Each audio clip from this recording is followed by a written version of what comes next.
Assalamualaikum warahmatullahi wabarakatuh. Bismillahirrahmanirrahim. Alhamdulillahirabbil alamin. Wassalatu wassalamu ala Rasulillah an-nabiyil amin. Nabiyina wa habibina wa syafi'ina Muhammadin bin Abdillah wa ala alihi wa ashabihi wa man wala. Yang dikasihi Tuan Imam, Murusi dan sekalian yang terpaksa masjid, dan tak lupa juga pada YB kita lah, Ustaz Azmir, dan turut hadir dalam kuliah kita pada pagi ini. Tuan-tuan, perempuan dan rahmatullahi Allah Subhanahu Wa Taala. Tajuk kita pada hari ini muka surat 42, bertaubatlah sebelum terlambat. Nabi SAW bersabda, Inna Allah yaqbalu taubatal abd ma lam yugharri. Sesungguhnya Allah akan menerima taubat hambanya selagi nyawa belum berada di kerongkong. Hadis ini terdapat ataupun ditulis oleh Imam Tirmizi dalam Jami' Tirmizi dari sahabat Nabi yang bernama Ibn Umar. Kata ulama, kata Imam Tirmizi, hadis hasan. Maknanya pintu taubat masih terbuka selagi belum pasti kematian. Kerana taubat pada ketika kematian telah yakin, telah pasti tidak diterima lagi. Bila seorang itu dah pasti akan mati, maka tidak akan diterima lagi taubat. Menurut Imam Al-Munawi, ketika nyawa telah sampai di kerongkong, orang yang sedang nazak, iaitu hampir mati, dia telah memandang malaikat dan telah putus asa dari hidup, maka taubat tidak diterima lagi pada ketika itu. Jadi bila ketika hampir mati, kita dihadiri oleh malaikat. Kalau orang beriman, dalam surah Fussilat, Allah Ta'ala menyebutkan Alladzina qalu Rabbuna Allah, Innal ladzina qalu Rabbuna Allah summa istaqamu tatanazzalu alaihimul malaikatu alla takhafu wa la tahzanu wa abshiru bil jannati allati kuntum tu'adun. Orang yang beriman dan istiqamah dalam amal salih, pada ketika dia hampir mati, dia dihadiri oleh malaikat-malaikat Allah yang menenangkan dia. Apa kata malaikat ini? Allah takhafu wa la tahzanu, tak usahlah kamu takut dan tak usahlah kamu bimbang, sedih. Tak usahlah kamu takut dan tak usahlah kamu sedih.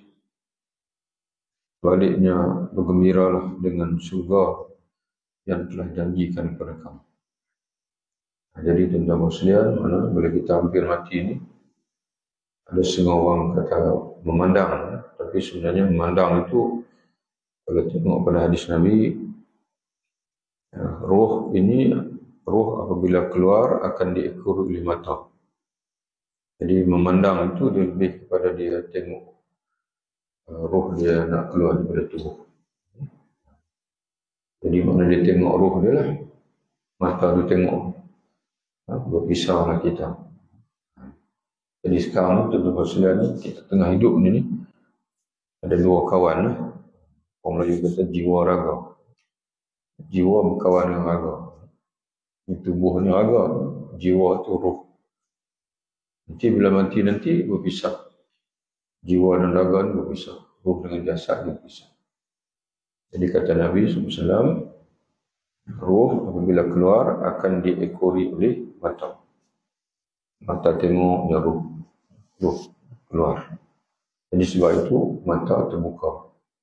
Jadi Nabi sebut hadis ini untuk menjelaskan kenapa bila mati mata terbuka. Dan menjadi sunnah Nabi SAW, bila kita menghadiri kematian, kita kena lurutlah mata tu bagi dia pejam balik. Jadi kalau bau-bau mati kita lurut tu memang dia akan pejam, dia lembut ni. Tapi kalau dah lama tu memang susah lah. Dia orang kata apa, dia dah orang kata apa, sendi-sendi selalu. Dia ada setengah. Dia orang betul dekat kita bubuh minyak sikit. Minyak kelapa lah biasanya. Jangan minyak petrol lah. Minyak kelapa lah. Supaya nanti orang nak mandi nanti dia senang. Senang untuk betapa kita nak gerakkan anggota dari itu. Taubat hari ini masih diterima, esok belum tentu. Kita masih bernafas, jangan tunggu hingga segalanya sudah terlambat. Mendapat husnul khatimah kerana taubat. Jadi taubat ini, maksud tajuk ini tuan-tuan sekalian, di antara faktor husnul khatimah ialah taubat itu sendiri. Nabi SAW menceritakan, pada zaman sebelum kamu ada seorang lelaki yang telah membunuh 99 orang. Lalu dia minta ditunjukkan seorang yang paling alim kerana dia ingin bertaubat. Maka ditunjukkan kepada seorang rahib. Dia tanya orang, dia nak bertaubat. Dia dah bunuh 99 orang. Dia tanya orang, macam mana dia nak taubat? Maka orang tunjuk kepada seorang rahib. Orang kata, bila jumpa rahib. Rahib ni mana? Ahli ibadat. Dia bertemu rahib tersebut dan menceritakan kepadanya bahawa dia telah membunuh 99 jiwa. Maka apakah ada peluang taubat baginya? Rahib itu menjawab, tidak ada. Rahib ni dia ibadat tapi tak ada ilmu. Dia jawab begitu, tak ada. Dia kata, jahat sangat kamu bunuh sampai 99 orang. Kalau minta ampun pun Allah Ta'ala tak akan ampunkan kamu. Lantas dibunuhnya rahib itu menggenapkan 100 jiwa.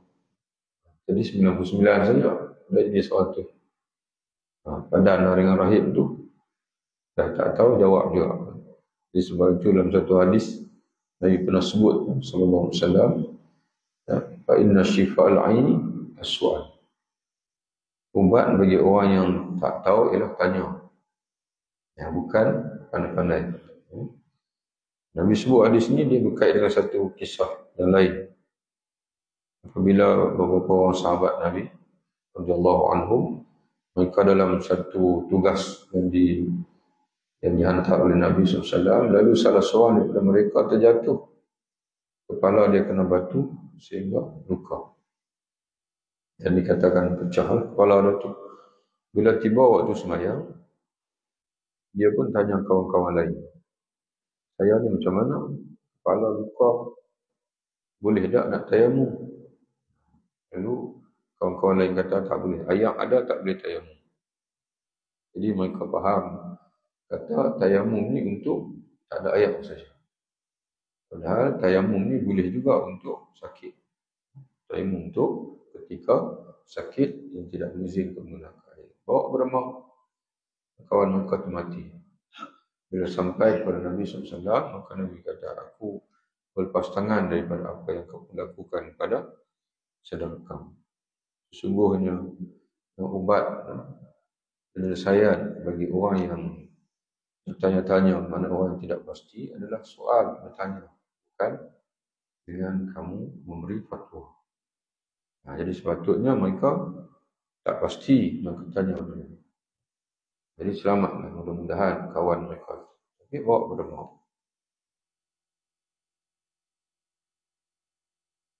Kemudian dia minta lagi ditunjukkan kepada orang yang paling alim, lantas ditunjukkan kepada seorang lelaki alim. Dia bertemu alim dan menceritakan. Dia cerita kepada orang alim itu, aku telah membunuh 100 jiwa, ada peluang taubat bagiku. Alim itu menjawab, ya. Siapa yang dapat menghalang kamu dari bertaubat? Maknanya, pintu taubat itu sentiasa terbuka. Dalam satu hadis tentang Muslim, pada tadi Nabi sebut, pintu taubat masih terbuka selagi nyawa belum sampai di kaumnya. Kerana selagi seorang itu belum nazak. Dalam satu hadis yang lain, Nabi SAW menyebutkan Allah membentangkan tangannya pada siang hari bagi hamba yang berdosa pada malam hari untuk bertaubat. Dan Allah mentangkan tangannya pada malam hari bagi orang hambanya yang melakukan dosa pada siang hari untuk bertaubat. Maksudnya taubat ini terbuka siang malam. Tidak pernah tertutup pintu taubat. Pergilah kamu ke negeri sekian dan sekian. Ini nasihat dia tuan-tuan sekalian. Dia nasihatkan pada lelaki yang berdosa ni, pergilah kamu ke negeri sekian dan sekian, kerana di situ ramai orang yang beribadah kepada Allah. Beribadahlah bersama mereka dan jangan pulang ke negeri kamu ini, kerana negeri ini adalah negeri, bukan negeri hajat, negeri jahat. Ini Ardusuk, ini negeri tuan-tuan kena pindah. Negeri jahat. Jadi sebab itu para ulama dalam hadis ni banyak orang panggil panduan untuk orang nak bertaubat. Dia kena ubah kawan-kawan. Kalau betul dia nak bertaubat, dia kena ubah kawan-kawan. Kalau dulu tempat dia, contohnya kita kata di tempat-tempat yang maksiat lah, bila dia bertaubat, dia kena main masjid. Dia kena duduk dalam majlis ilmu. Jadi sebab itu orang kata, orang yang masuk dalam penjara ni, dia payah jadi baik. Sebab dia duduk kawan-kawan tu, kawan-kawan sama dengan tak baik. Kalau dulu dia pandai satu kejahatan, bila dia masuk penjara, dia boleh yang lain lagi. Mana dia belajar pula daripada kawan-kawan lain.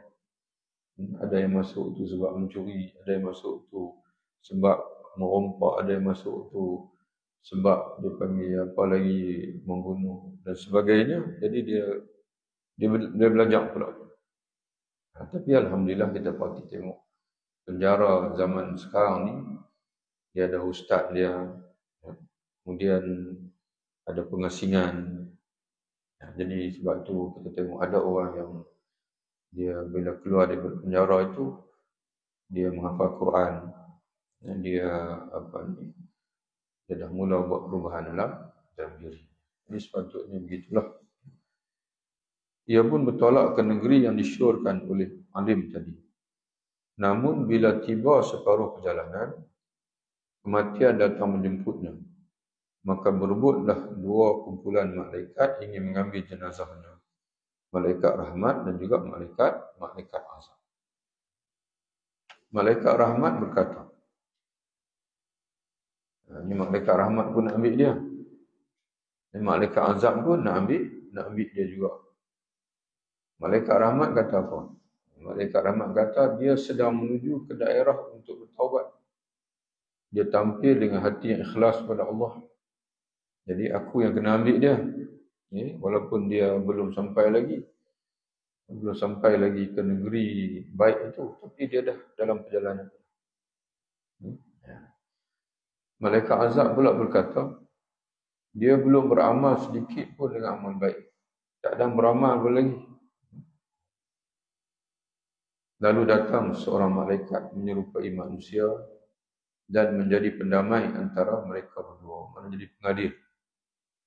Dia berkata, sukatlah jarak antara dua negeri, iaitu yang ditinggalkannya dan yang ditujuinya.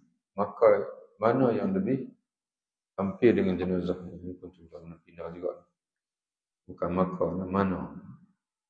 Mana yang lebih hampir dengan jenazah?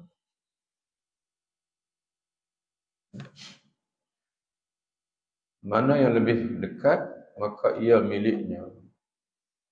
Setelah disukat, mereka mendapati jenazahnya lebih dekat dengan negeri yang ditujuinya, mana negeri baik. Lantas jenazahnya diambil kumpulan malaikat rahmat. Dan dalam satu hadis yang lain, dalam riwayat yang lain, Allah Ta'ala merintahkan kepada bumi, bahagian yang tempat yang dia sedang menuju itu, daerah daripada mayat dia ke negeri yang dia sedang tuju itu, Allah Ta'ala kata, pendekatkan kamu. Kamu mana? Panggil apa? Pendek. Dan sebelah yang pula jauhkan.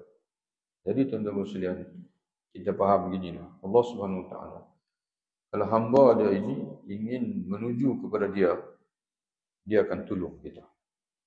Jadi sebab itu kalau tuan-tuan ada kelapangan masa balik buka dalam surah Al-Ankabut hujung sekali ayat. Allah Taala sebut apa? Walladzina jahadu fina lanahdiyannahum subulana. Orang-orang yang bermujahadah mana dia bersusah payah fina untuk mencapai keredaan kami, lanahdiyannahum subulana. Kami pasti akan tunjukkan kepada dia jalan-jalan kami. Jadi kena ada usaha sikit. Kalau tak banyak pun, sikit usaha daripada kita, nanti Allah akan. Dalam hadis yang lain, Allah SWT menyebutkan hadis kursi. Wa ma taqarraba ilayya 'abdi,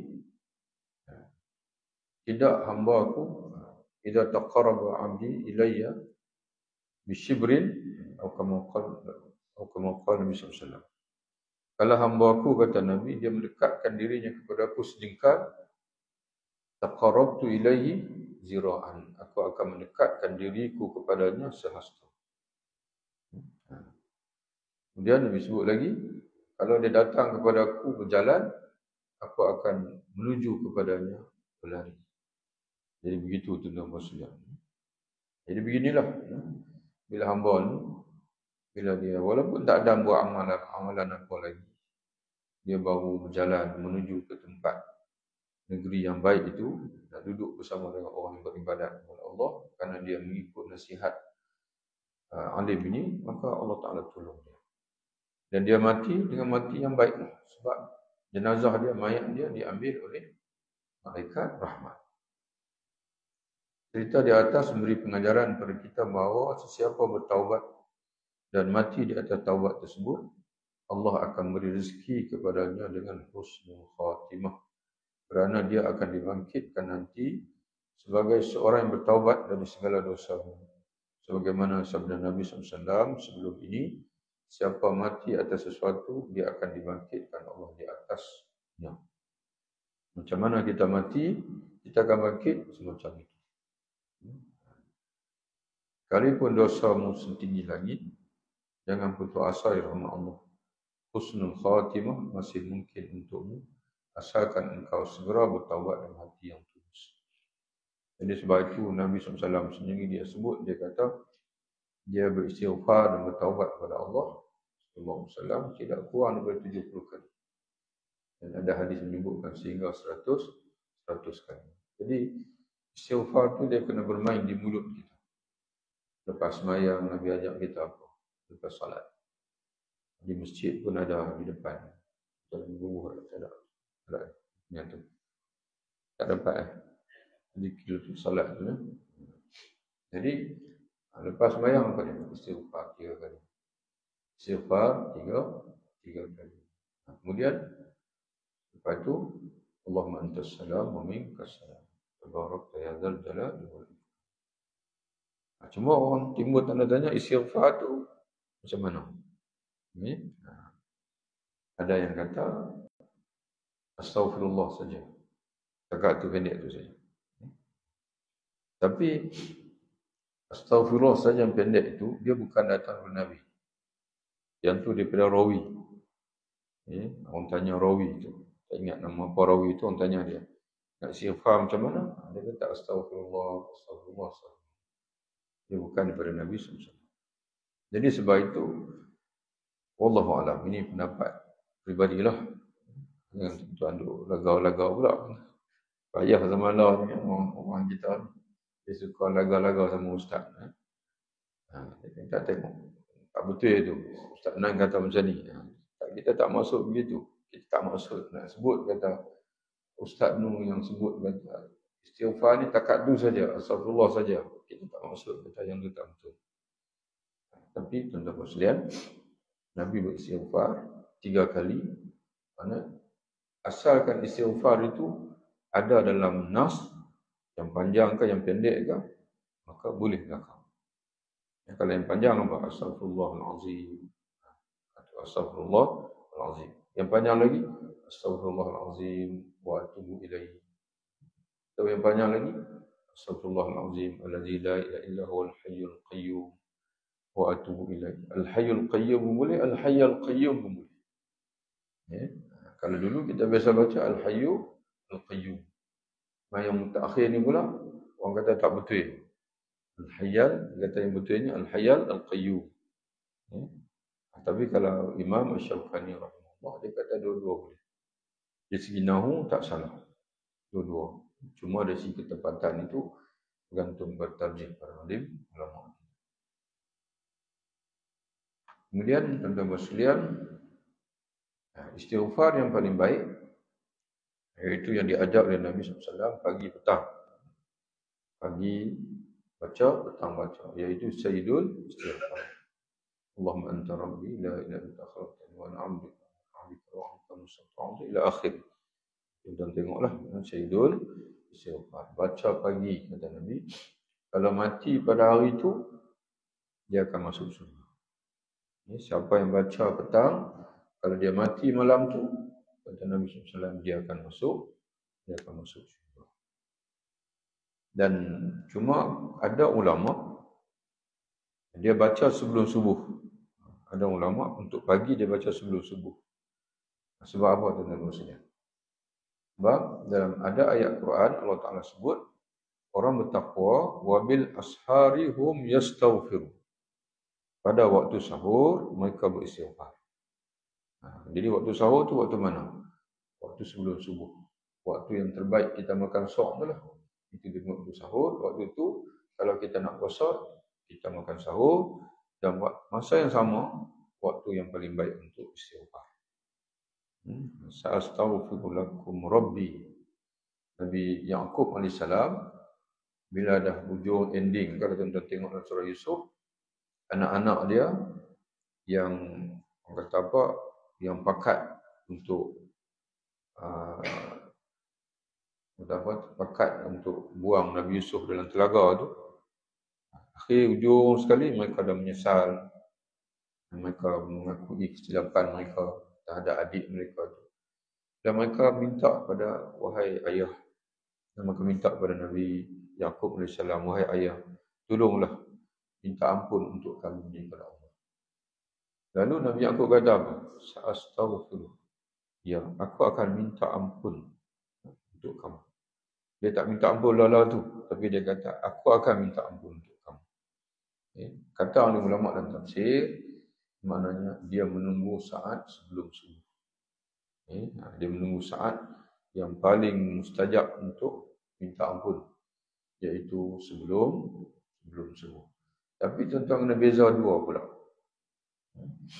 Satu taubat, yang ni tak boleh tangguh. Ataupun istighfar, tak apalah, tangguh untuk sebelum subuh ke waktu-waktu yang mustajab. Tapi taubat tak boleh tangguh. Sebab apa tuan-tuan sekalian? Katalah kita tangguh, kita dah melakukan dosa dan kita kena bertaubat. Lalu kita pun kata, tak apalah, saya akan bertaubat sebelum subuh. Membuat kita mati malam tu, jadi macam mana? Jadi tuan-tuan bertanya pula, ada beza ke Ustaz taubat dengan istighfar ni? Jawab dia, ya, ada beza. Satu wajib, satu sunat. Satu wajib, satu sunat. Astaghfirullahalazim, astaghfirullahalazim wa atubu ilaih. Allahumma anta rabbi, itu sunat. Kalau tuan-tuan tak baca pun tak dapat pahala, itu saja. Tapi taubat hukum dia wajib. Taubat hukum dia wajib. Jadi beza taubat dengan istighfar bagaimana beza sembahyang dan zikrullah. Tak boleh tuan-tuan kata, saya Ustaz masa-masa macam tak payah sembahyang dah kot. Saya bukan pernah lupa Allah Ta'ala. Bukankah Allah Ta'ala sebut dalam surah Isra, wa aqimis salata li dzikri, dirikanlah salat untuk ingat padaku. Saya duk ingat selalu dah. Tak boleh. Sebab salat ini dia adalah mengingati Allah dengan kaifiat yang tertentu. Mengingati Allah dengan takbiratul ihram, dengan baca Fatihah, dengan rukuk, dengan sujud. Jadi dengan kita buat rukun-rukun sembahyang, barulah kita dipanggil sembahyang. Jadi begitulah juga taubat. Taubat ni dia ada rukun dia. Bila buat rukun tu, barulah kita namakan taubat. Apa dia rukun dia? Yang pertama kena tinggal dosa tu. Jadi kalau seorang tu yang dia biasa duk main nombor ekor contoh, boleh dia tak boleh main dah. Dia boleh pergi lagi tempat lain. Dia punya nak main tu, dia sanggup pergi lagi tempat lain. Dan yang kata iblis ni tuan-tuan bersedia, mana pernah sembang dengan orang yang dia rajin ikan nombor ekor ni. Setiap kali dia nak berhenti saja, kena. Bukan banyak mana pun. 1,000, 2,000 kena. Gaya nak berhenti saja, dia kata apa ni last. Kena tuan-tuan bersedia. Tak jadi berhenti. Dia ada buku dia tu. Kadang-kadang orang ni buku, dia ada tuan dia tu. Ramalan-ramalan dia. Tuan-tuan try sembang tengok dengan orang kaki nombor ekor. Jadi walaupun dia lepas sembahyang astagfirullahalazim, walaupun dia beristighfar pagi petang Allahumma anta rabbi tadi ni, tapi dia tak tinggal lagi judi itu, dia belum bertaubat. Walaupun dia beristighfar 1,000,000 kali sekalipun, sebab dia tidak melaksanakan rukun taubat. Tinggal, yang kedua menyesal. Dia kena menyesal. Ada orang tinggal bukan menyesal sebab tak boleh buat. Orang kata, lama nampak tak pergi beli. Nombor ekor tadi lah. Lama tak pergi nampak tak pergi beli. Kawan dia tu memang nak pergi beli lagi. Dia kata, berhenti. Saya buat berhenti, duit tak ada. Jadi dia panggil, dia tak bertaubat. Sebab dia tinggal kerana bukan penyesalan. Dia tinggal dengan sebab dia tak dapat buat. Nanti dia berazam untuk buat lagi, dia tak bertaubat. Yang ketiga, dia berazam. Yang pertama, dia tinggal. Yang kedua, dia menyesal. Yang ketiga, dia berazam. Tinggalkan para alim ulama. Dan dia berazam untuk tidak mengulangi lagi. Sehingga para alim ulama ada yang menggunakan istilah, dia mentolak 3 maksiat tersebut. Sebab tolak 1 boleh buat lagi, boleh rujuk. Tolak 2 boleh rujuk. Tapi kalau dia tolak 3, tidak boleh rujuk lagi. Dan ditambah 1 lagi, kalau dia berdosa itu dengan makhluk, maka dia kena minta maaf lah. Dia kena minta maaf, ataupun dia pulangkan hak orang lain yang dia ambil. Itulah tuan-tuan sekalian. Ini tajuk kita, 2 topik. InsyaAllah nanti kita sambung lagi. Wallahu a'lam bishawab. Assalamualaikum warahmatullahi wabarakatuh.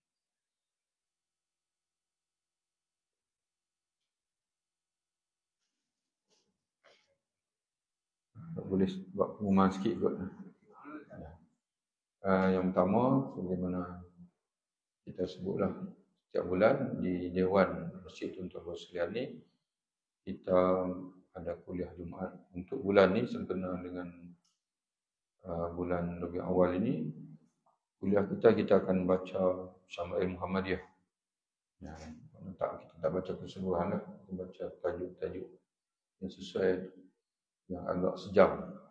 Jadi jemputlah tuan-tuan sekalian majlis khas pembacaan kitab Syama'il Muhammadiyah Imam Tirmizi hari Jumaat. Kalau tak silap 20 berapa tak ingat, 26 bulan. Hari Jumaat lah, hari Jumaat. Minggu las. Yang kedua ni tuan-tuan sekalian, Tahfiz sana, Akademi Quran Malaysia ni sedang menyiapkan surau. Jadi kita sekarang ni dah las lah, ujung-ujung. Kita kutip wakaf untuk pemasangan tile mozaik itu. Lebih kurang menelan kos 12,000.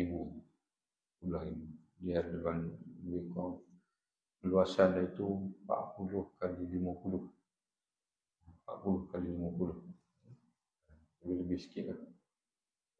Tanya tukang, dia kata dalam semua komplit semua dalam 12,000. Jadi bagi tuan-tuan yang nak berwakaf, boleh lah. Dan kupon wakaf tu kita jual umum. Satu kaki RM25, masuk semua sekali lah. Jadi kita kekurangan lagi. untuk memasalahkan. Jadi tuan-tuan yang nak buatkan boleh insya-Allah. Wallahu a'lam bishawab. Assalamualaikum warahmatullahi wabarakatuh.